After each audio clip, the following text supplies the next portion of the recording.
It was the unofficial propaganda arm of the Trump presidency. And I like some of the things on Fox, certainly Sean and Laura.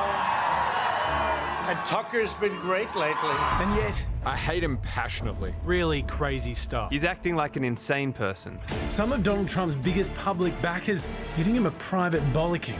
As for the former president's stolen election claims, Stolen by emboldened radical left Democrats, stolen by the fake news media. some of Fox News' biggest names knew it was bull. The election was not stolen. Ludicrous. I did not believe it for 1 second. Not that you'd know from tuning in. 80% of Trump voters believe this election was tainted with fraud. We have a right to be concerned. One poll watcher alleges that 40,000 late unsealed absentee ballots were counted orally, and all of them went for Democrats. The Dominion voting systems were created in Venezuela at the direction of Hugo Chavez to make sure he never lost an election. Now, Dominion Voting Systems is suing the network for $2.4 billion.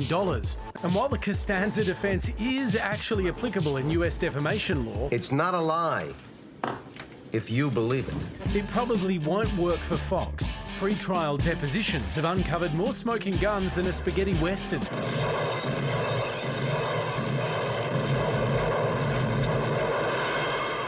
Murdoch has also admitted that some of the hosts endorsed Trump's lies. He confessed he knew it was all really crazy. He didn't stop it. Ironically, one of the decisions Hannity and Carlson were most concerned about was one that Fox got right, calling Arizona for Joe Biden on election night.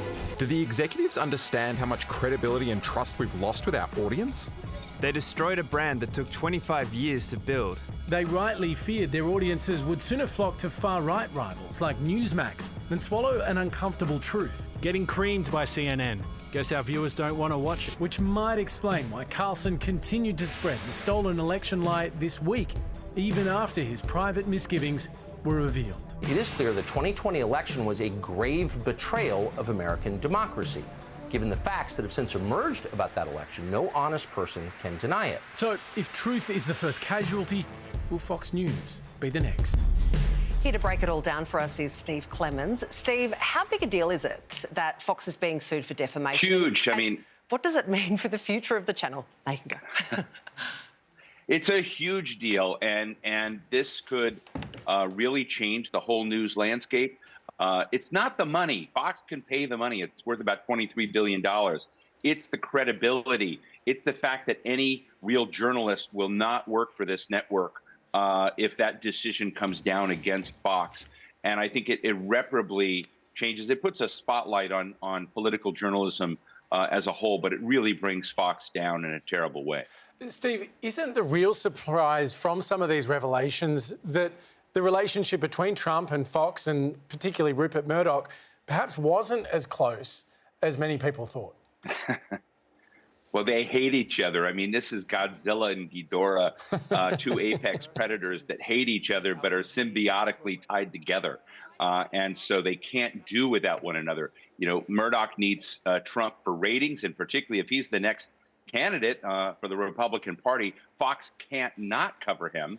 And you've got a situation where Trump now knows what these folks really think about them. So it's going to be fun to watch. It's going to be like a, get the popcorn and, watch it, because Fox, if it's chastened by this lawsuit, is now going to have to take a very different track, as will all the right-wing networks, frankly, in covering Trump.